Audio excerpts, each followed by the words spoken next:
Introduce ka lang. Good afternoon, ladies and gentlemen. His Excellency President Ferdinand R. Marcos Jr., the Chair of the 48th ASEAN Summit and related meetings. Mr. President. Thank you, Dave. Our PCO or Communications Officer Secretary Dave Gomez, the other members of the Philippine Cabinet that are here, good afternoon.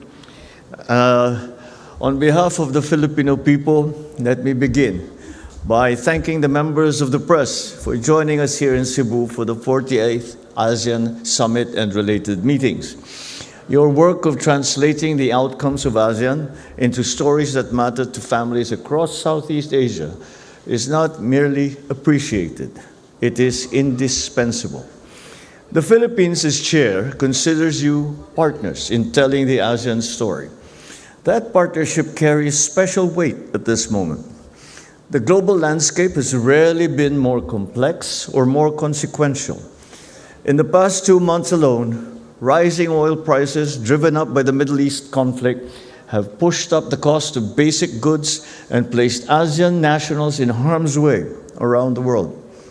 It is precisely against this backdrop that the 48th ASEAN Summit convened, and that ASEAN's unity and centrality matters most, especially in such times. Yesterday, the Philippines hosted a special summit of the Brunei, Indonesia, Malaysia, Philippines East Asian Growth Area, or what we refer to as BIMP-IAGA. Leaders adopted the BIMP-IAGA Vision 2035, setting a 10-year agenda across connectivity, food, energy security, digital transformation, and sustainable development. We also discussed concrete fuel and food arrangements and initiatives to advance renewable energy across our sub-region. Today, ASEAN leaders convened here in Cebu for the summit proper. As chair, the Philippines advanced 3 urgent interrelated priorities. Number 1, regional energy security and resilience. Leaders agreed on the importance of stable and reliable energy supply chains, greater energy interconnectivity, and accelerated diversification towards renewable and alternative sources, aligned with our long-term climate commitments and designed to reduce dependence on volatile external markets. Now, 2 concrete steps stand out. First, we called for the expedited ratification of the ASEAN Framework Agreement on Petroleum Security, or APSA, which ensures mutual support amongst member states during supply shortages. Second, we pushed for the operationalization of the ASEAN power grid, connecting the electricity networks of all 11 member states to enable cross-border power trading, support renewable integration, and deliver more affordable electricity to nearly 700 million people. The next main subject that we tackled was food security. Rising energy prices, disrupted shipping routes, and soaring fertilizer costs are squeezing families across the region. Leaders agreed to keep essential goods moving, maintain open and predictable markets, and strengthen intra-ASEAN trade, and reinforce regional food security mechanisms. This means building more resilient supply chains, supporting agri-MSMEs and smallholder farmers, promoting climate-smart agriculture, and reinforcing ASEAN-led food reserve systems. We also called for the swift ratification of the upgraded ASEAN Trade in Goods Agreement, or ATIGA, which modernizes regional trade, eliminates non-tariff barriers, and builds on ATIGA's landmark achievement of making ASEAN virtually tariff-free, with around 99% of products already duty-free.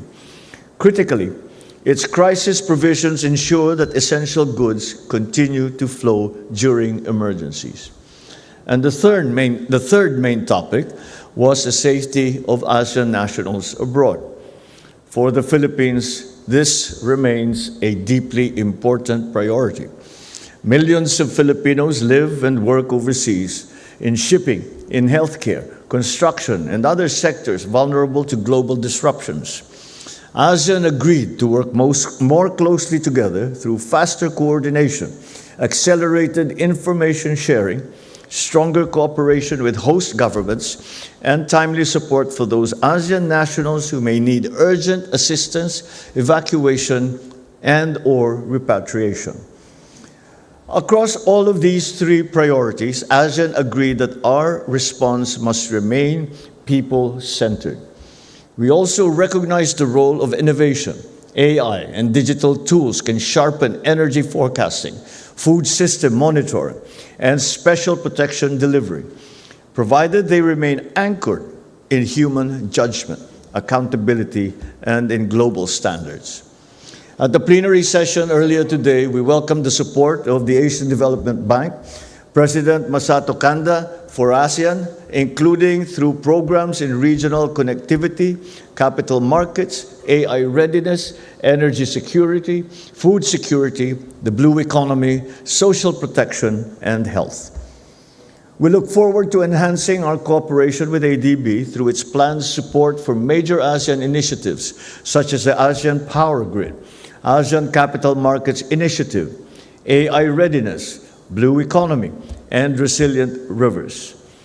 Similarly, we thank Economic Research Institute for ASEAN and East Asia President Tetsuya Watanabe for briefing our ASEAN foreign and economic ministers on ERIA's proposed study for a regional oil stockpile, which the Philippines strongly supports. The follow-through of this study into concrete policy recommendations will provide us another opportunity to strengthen the region's shared energy security. In view of the above, we issued the ASEAN Leaders Statement on the response to the Middle East crisis, which outlines practical measures for ASEAN's collective response on the situation and sets the foundations for a coordinated regional response to future crises. Another significant outcome was the adoption of the Cebu Protocol to amend the Charter of the Association of Southeast Asian Nations. This marks the first amendment to the Amendment Charter since 2007. It's an important milestone, not only for Timor-Leste's full integration into ASEAN, but also for ASEAN's continuing evolution as a stronger and more inclusive regional community. We also recognized the extensive work and progress across the political security, economic, and socio-cultural community pillars as we began the first year of implementation of the ASEAN Community Vision 2045, which sets the direction for ASEAN for the next 2 decades and as an epicenter of growth in the Indo-Pacific. Further, we also adopted several key documents that will reinforce cooperation in critical areas, such as, first, the ASEAN Leaders' Declaration on Maritime Cooperation, which seeks to reaffirm ASEAN's collective commitment to strengthen maritime cooperation and highlights the multidimensional nature of maritime issues. The declaration also includes the proposal for the establishment of an ASEAN Maritime Center in the Philippines. Second, the ASEAN Declaration on the Empowerment of Youth in Climate Action and Disaster Resilience. This recognizes that young people must be part of how we prepare for climate risk and disasters, as this is the future that they will inherit.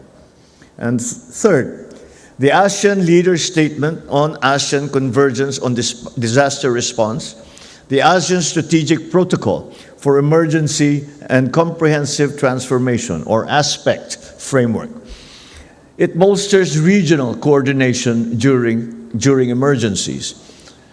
And just at the retreat that we just finished, we had a candid exchange of views on regional and international issues, particularly ASEAN's capacity to manage and mitigate the impacts of oil supply disruptions and price volatility, as well as the lessons learned from the recent crisis. Our discussions made clear that ASEAN should not just react to crises. We must anticipate, prepare, coordinate, and act together. We must maximize existing ASEAN-led mechanisms. We must strengthen our institutions. We must deepen cooperation with our partners in accordance with the ASEAN Charter, the United Nations Charter, and the 1982 United Nations Convention on the Law of the Sea, or UNCLOS.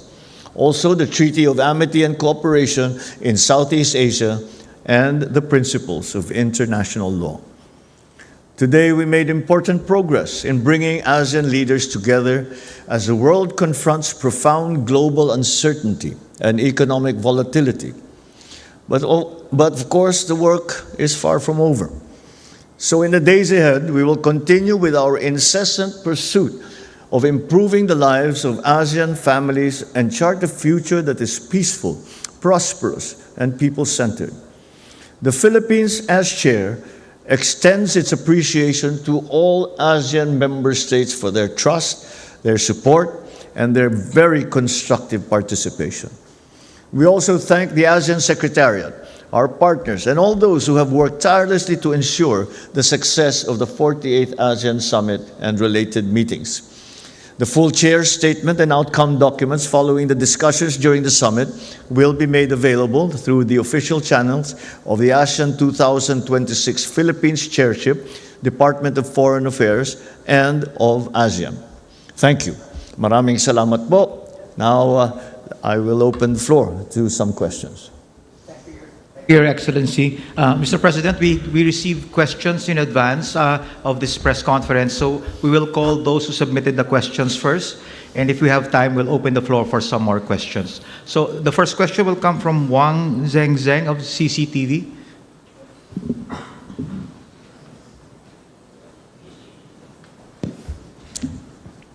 Thank you, Secretary. Thank you, Mr. President. Huang Zhenzhen from China Central Television. My pleasure. My question is because ongoing energy crisis challenges as of now. So how do you see the ASEAN and China can cooperate to strengthen the renewable energy area, especially like the West to energy area? Well, we have, that is certainly one of the main pillars of what we spoke about, and that not only did we talk about the supply of fuel, sharing the supply of fuel, or having a mechanism by which we share it. Secondly, having a reservoir that will be shared as well by ASEAN. On the first point, it is something that we already are doing, because when the war started in the Middle East, immediately everyone was scrambling to try and make sure that we have sufficient energy supply. Of course, prices, we had very little. There's very little that we could do.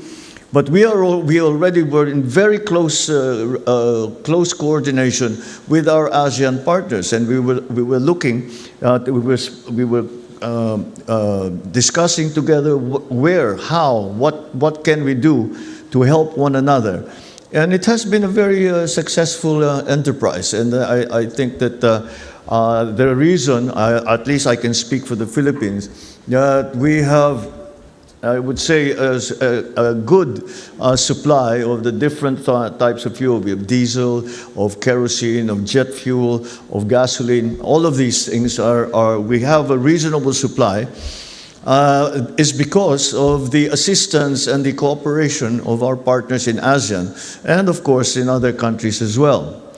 But of course, that is a short-term and immediate solution. The long-term solution is our continuing move away from fossil fuels, dependence on fossil fuels, and the development of alternative sources of renewable energy. And we talked about hydropower, wind power, solar power, and even nuclear power was one of the solutions that's being spoken about. So ADB, to their credit, has been very supportive of that effort, and they have actually earmarked some funds specifically for the development of renewable energy. And it is something that certainly at least the Philippines will, and ASEAN, and I'm sure the rest of the ASEAN nations will be availing of. So yes, a very, very important part of our discussions. Thank you, Mr. President. The next question is from Yang Fang Zhu of Phoenix TV. Good afternoon, Mr. President. Good afternoon. This is in relation to the ASEAN Maritime Center. At the time when the South China Sea remains a fairly sensitive issue, how do you see this initiative, further reinforcing ASEAN centrality while at the same time promoting trust, dialogue, and constructive engagement with China? Well, I suppose as the situation in the South China Sea becomes more, shall we say, unreadable, this becomes more important, that there will be a central repository for maritime issues and maritime policy that will apply to ASEAN members. What we are looking for, or what is the ultimate reason for having this maritime center, is not to confront or not to somehow push back on any single force or any single country. It has to be seen from this perspective. What we are working for is the continued freedom of navigation and the peaceful navigation in South China Sea. As we all know, a large percentage of world trade goes through the South China Sea. And as has been demonstrated by the closure of the Strait of Hormuz, the Strait of Hormuz is 20% of the entire oil supply of the world. And we are all very aware of the effects of that. But if such a thing would happen in the South China Sea, the inevitable consequences would be alarming just to even think about. And so that is the point of that maritime center. And so that, and then of course there is the attendant issues of assistance, of making sure that our waters are safe, that our territories are well respected, and that UNCLOS is the single most important guide and principle that we adhere to. And that is the function, as we see it, that the Maritime Center will perform. And I'm very optimistic that it will in fact be established. And the discussions that we had were progressed very, very quickly. There was a very wide consensus amongst members that of the things that need to be done and how we need to do it. So since we proposed the idea, we are offering the Philippines to be the home of that center. Thank you, sir. Thank you. Thank you, Mr. President. The next question from Jonah Gilagon of Asahi Shimbun. Good afternoon, sir. Oh, good afternoon. So, I have a series of questions about Myanmar. The foreign ministers are set to hold a virtual meeting with their Myanmar counterpart. Was it the leaders who gave this instruction to the foreign ministers? Do the leaders also agree that meeting the Myanmar foreign minister is an appropriate or a necessary step to take at this time? Could you explain, the rationale behind it? Additionally, is this virtual meeting with Myanmar a step toward the normalization of the status of Myanmar in ASEAN? And is it a recognition of the new government of Myanmar? Last one, what are ASEAN's thoughts on the results of the Myanmar general election, and whether it will recognize the newly formed government? Thank you. Well, there is no need to further recognize Myanmar. The government of Myanmar has been recognized, and that's why Myanmar is a member state. And however, because of the situation in Myanmar where there is a humanitarian disaster that is going on. There's continued fighting going on. There is a impending. There is what is a low-level civil war still going on. Then that is why the ASEAN proposed the 5 points of consensus. And these essentially are that we have peace, that there's representation, the things that are necessary for a democratic state to function. And this 5 points of consensus was agreed upon by Myanmar. But unfortunately, we have not seen the actual implementation or despite the adoption of the 5 points of consensus, we have not seen any progress in Myanmar. And it's interesting that you should ask that because I just came, before coming here, we just had the retreat wherein the leaders of the member states sit down and have a closed door session. And one of the big subjects that was taken up was Myanmar.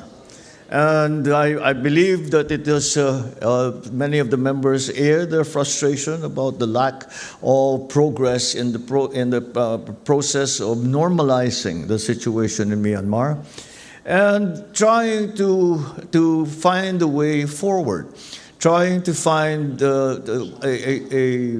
some kind of agreement amongst the member states.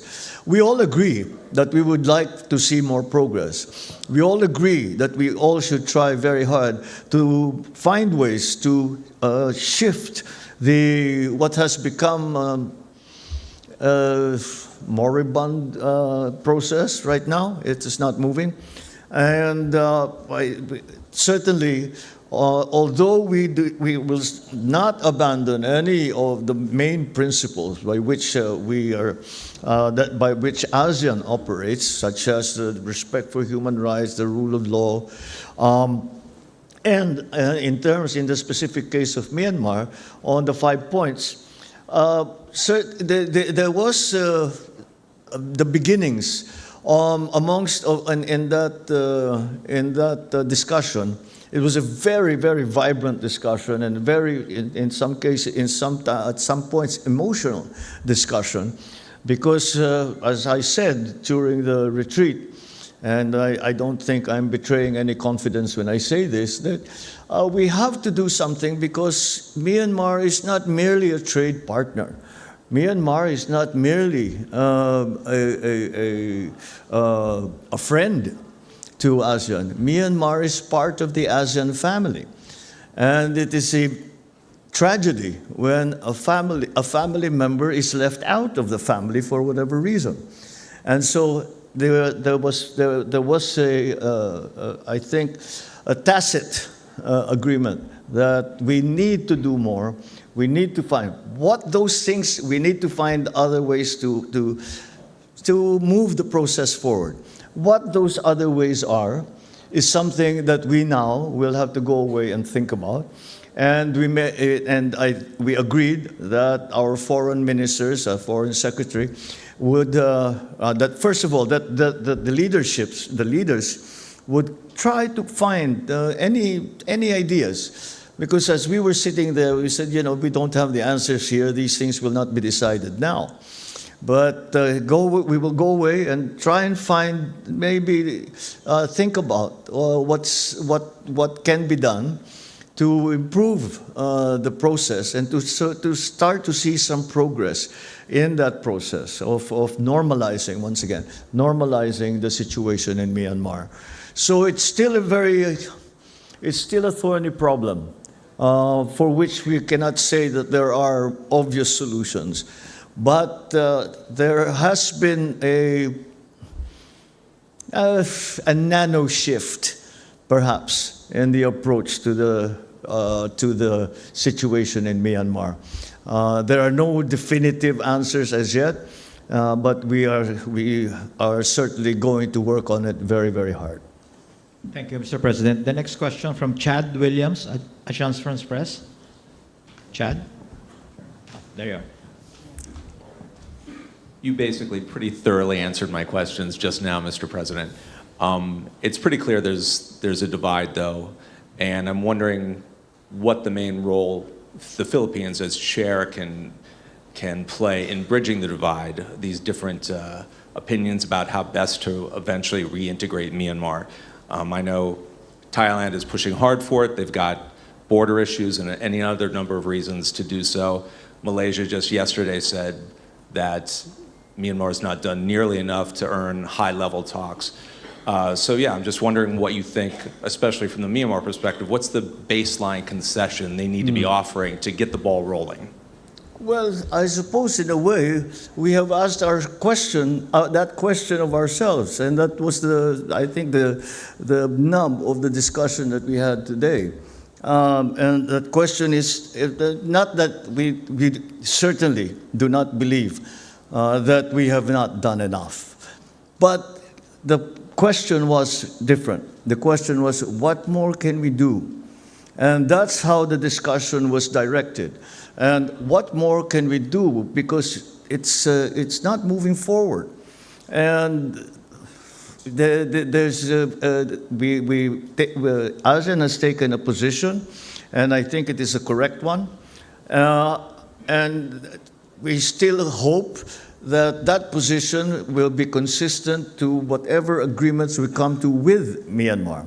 And so it's become very, very important that there certainly is some frustration within the member states that we have to find not necessarily a better way. I'm not talking about some paradigm shift where we abandon our old our principles that we have lived by. When it comes to this, we don't abandon ASEAN centrality. We do not abandon the respect for human rights. We do not abandon the humanitarian disaster, the concern for humanitarian disaster. But we can't. It is certainly frustrating for the member states that the process has not moved, or if it has moved very little, certainly not as much as we had hoped it would have by this time. So again, as my answer was to the previous question, we have all decided, because ASEAN had a very clear position, and I'm sure you're familiar with, and we have stayed with that position.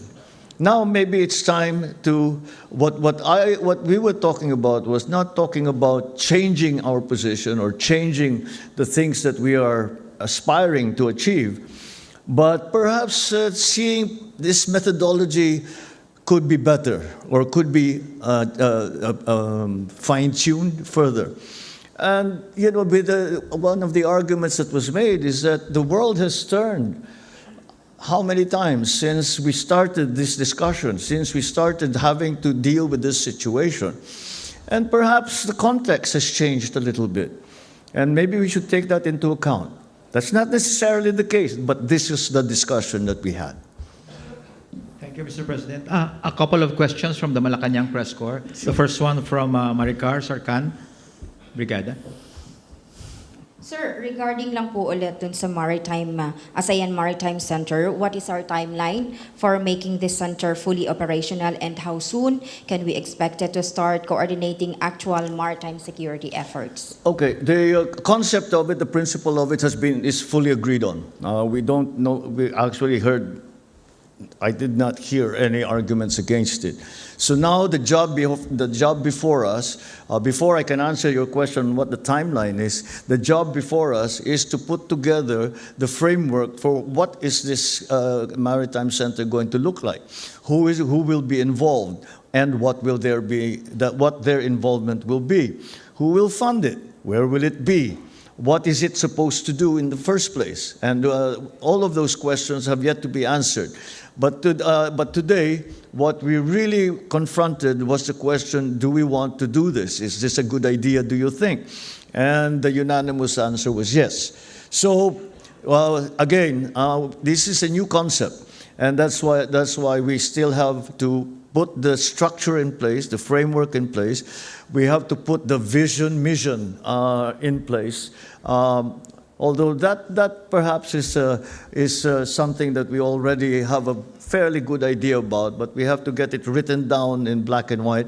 And again, how the Maritime Center is going to be structured so that we are able to do the things that we hope for it to do, which is maintain safety in the South China Sea, maintain the freedom of navigation in South China Sea, maintain order in the South China Sea. You know, we have monitor the ships, see which one is going where there's illegal fishing, for example, where they're using sea routes for smuggling, for human trafficking, all of those things put together.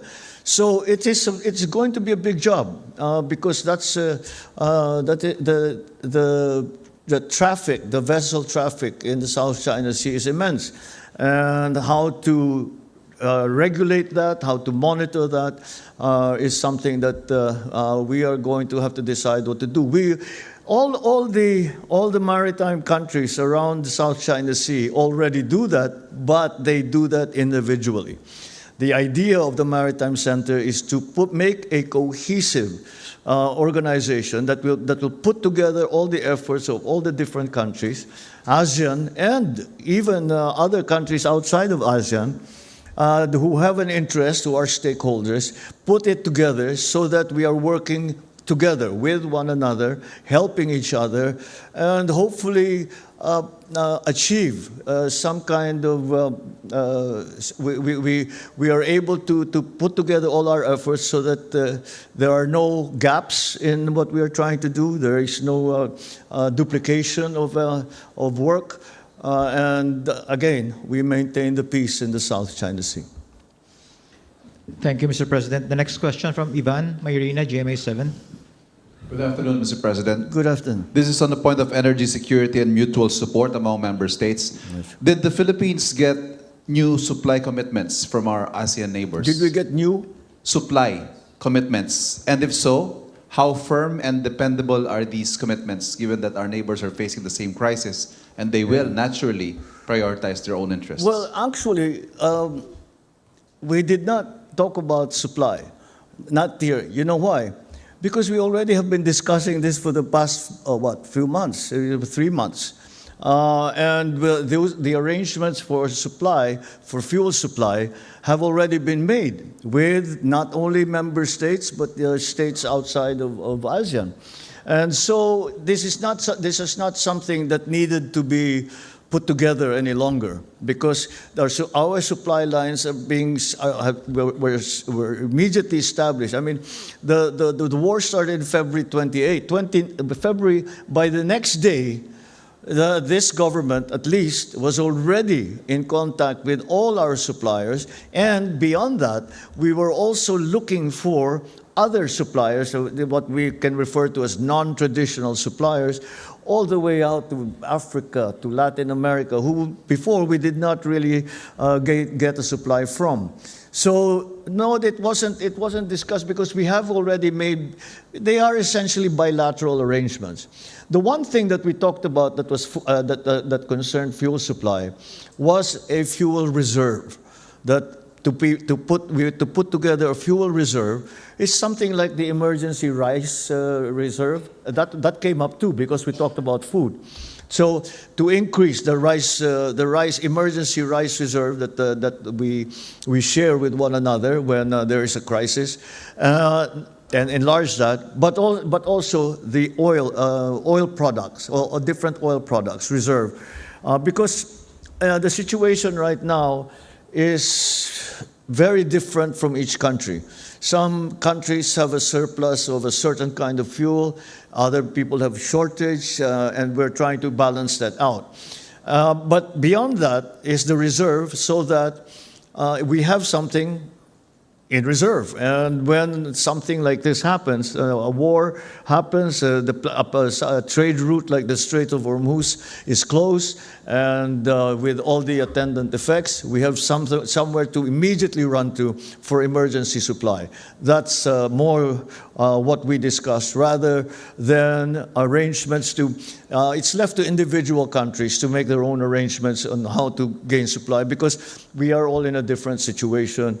Like for example, in the Philippines, the number one important fuel is diesel. But other countries, what they're struggling with is jet fuel. With other countries, it's gasoline. With other countries, it's gas. So we're trying to even out those differences between countries. So we are making our own arrangements, but at the same time, we are coming together and promoting and developing the idea that we will have a fuel reserve, all the kinds of fuels, all the different kinds of fuels, crude oil, all the way to jet fuel, all the way to the most refined fuel. And to have, so that when such a thing happens again, if it ever, hopefully it will never happen again, but you never know. And should such a thing happen again, then there is a reserve that we can all avail of. Thank you. Thank you, Mr. President. The next question from Mara Cepeda of the Straits Times of Singapore. Sir, you mentioned that there is a need to expedite certain frameworks for energy security. Do we have a timeline, sir, for the APSA and the ASEAN grid? All of these are new ideas, and some of them actually still have to be ratified by the individual countries. And so everyone has a different schedule, but the understanding of everybody is that it is all ASAP. Everything is as soon as possible, and I think again this is one of the issues that nobody disagreed on. Is that we needed it last month. Forget about next month, 6 months, a year from now. We needed it yesterday, if not sooner, sort of thing. So that's the way we are approaching the problem. Mr. President, I understand that, but isn't it rather frustrating, or were there leaders during the summit that expressed frustration that these mechanisms do exist, but we cannot activate them at the moment when the region needs it most? Is there any way that you could trigger these mechanisms much faster so that we could meet the goals set by the summit? Look, we're open to suggestion. If you have a suggestion to make it faster, please tell us, because we are trying to examine everything we can do to make it, as I said, immediate. Thank you, Mr. President. Thank you, Mara. The next question from Mikael Flores of Reuters. So, sir, good afternoon, Mr. President. Good afternoon. Yeah, just to clarify, everyone agrees that there is an urgent need to address the fuel supply problems given the Middle East crisis, but the leaders have not yet agreed as to how to operationalize. No, we have agreed. Oh well, the mechanics of it, the idea, the principle of it was immediately unanimously agreed upon. But it's how do we do it? But let's talk about this fuel reserve. Is it going to be in one single place? Is it going to be scattered to the whole of ASEAN? There's like the Maritime Center. Where are we going to put it? What is it supposed to do? The reserve, for example, how do we share this? Even when we were talking about, we also talked about the ASEAN Common Grid, which is an idea that we have been developing for several years now, and that is to connect up power grids. I just had a meeting with Lao PDR, and they are already producing electricity that they export. They export to their neighbors, and this is the idea. But how is that sharing? Who gets what? How do you pay for it? Do you pay for it? What is it, an exchange? Do you do credit? We haven't done it before, except at a fairly small level, low level. So that we have to put together, an algorithm, if you want, that will decide that the ones who is most in need How will they get it? And what do we do about the others who are also in need? Who comes first? Those are the questions that still need to be decided. But again, I'm very optimistic because these are we're talking about very smart people, and and more importantly than that, they are committed to making this succeed because everyone is suffering and everyone wants to get out of this situation. So that's why I'm very optimistic that we will not be wasting time with bureaucratic nonsense. We will not be arguing politics because this, that, or the other thing. We will be really working very hard to getting it done as quickly as possible in the best possible way. Just a very quick follow-up, Mr. President, if I may, Secretary. So how soon? I think because based on your answer, the mechanics are in place, but you cannot agree on the details on how to operationalize the fuel sharing agreement. So are the leaders not concerned that by the time you come to a consensus, the fuel supply has become much worse for the region? Our energy ministers haven't yet met. So it's impossible to say they haven't met, therefore they haven't laid out a timetable. But rest assured, the minute we have it, we will inform you. Thank you, Mr. President. The next question from Yige Guo of Xinhua News Manila Bureau. Please. Mr. President. Good afternoon. As you mentioned today, in an increasingly interconnected world, the instability can quickly affect the supply chains and the financial market and the people's daily life. So how important do you think the economic cooperation between China and ASEAN in maintaining the regional growth and the supply chain's resilience? And which areas do you think hold the most potential in the future cooperation? Thank you. Well, the basic fundamental foundation of any of those, to get the answer to any of those questions, will come from the finalization of a COC, a code of conduct. We cannot institutionalize any of those things until the code of conduct is finalized. The code of conduct between ASEAN and the People's Republic. So that, again, that is one of our aspirations as chair of ASEAN for 2026, that we find at the end of the year that we actually have a code of conduct. Now, how optimistic or pessimistic I am, I don't want to say. It's a very difficult question. Well, for one thing, the ASEAN member states are all different, have a different approach when it comes to the People's Republic, when it comes to Beijing. So that we have to incorporate all of that into one single document, which is the Code of Conduct. So once we have that, then all those questions will be answered. Thank you, Mr. President. My apologies, ladies and gentlemen. The President, as you know, would need to go to a gala dinner tonight. So we'll be down to just 3 questions, Mr. President, if you're okay. The last 3 questions. The dinner's at 6, by the way. But no, Last 3 questions. All right. So the next question will come from Kit Leong of Cannes.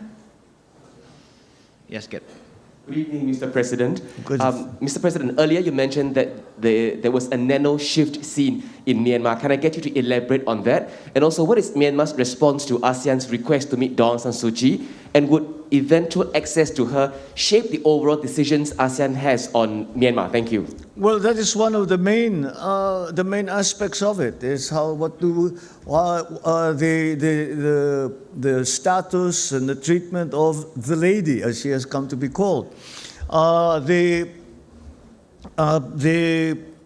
in Myanmar, I wouldn't even go so far as to call it a shift. I think it is more a recognition that we have to find other ways or something to move the thing forward. And we were talking about, I said, in negotiations, sometimes when you you move the parameters 1 millimeter, it makes all the difference. So we're still we're asking all the member states, all the leaders and their ministries, what that millimeter shift could possibly be.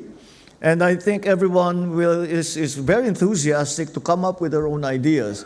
And that is what we ended with. We said, let's share our ideas and let our foreign ministers talk about it, and then we will see what of those ideas are actually actionable, are actually going to be effective, and we will try them. And that was the conclusion that we came to during this last retreat.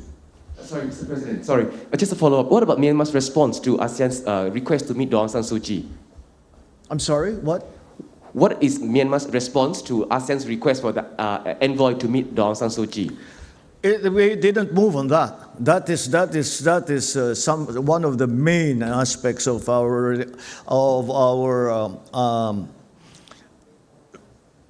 negotiation, if you want to call it, with the government of Myanmar. That she be freed and that she be allowed to exercise her rights, and that if she is recognized as a leader, that she be able to function as a leader. That hasn't changed one iota. Last two questions, Mr. President, from Bader Alotaibi of Asrak News.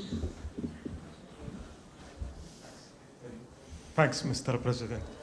What is ASEAN calling for from the parties in the Middle East, in the conflict in the Middle East, actually? What is ASEAN calling for? Peace. Peace. It's that simple. Peace. And we have made that position very clear. We have the foreign ministers, when they met previous to this summit, already put out that document calling for all parties to cease hostilities and to take a step back, open the Strait of Hormuz, and find a way for a lasting peace. This between U.S., Israel, and Iran. So that is something that is, I think, fundamental to any discussion about the war in the Middle East. That's the first step, because we will achieve absolutely nothing until there is peace. We now are in this limbo situation where we don't know how long it's going to last. We don't know when the next encounter is going to be. Is the ceasefire on? Is it not on? Is Israel included? Is Hezbollah included? It's a very difficult situation. So again, until there is the fighting ends, until the bombings end, then it's very difficult to put together any kind of solution, if you want to call it that. That is why the call essentially is peace now. Thank you, Mr. President. Again, my apologies. That will be the last question. And that concludes our press conference this afternoon. Maraming salamat po. Thanks very much. Yes, I'm sorry to be in such a hurry, but I am, in fact, hosting the dinner tonight, so I have to play host. So thanks very much for that. Good afternoon.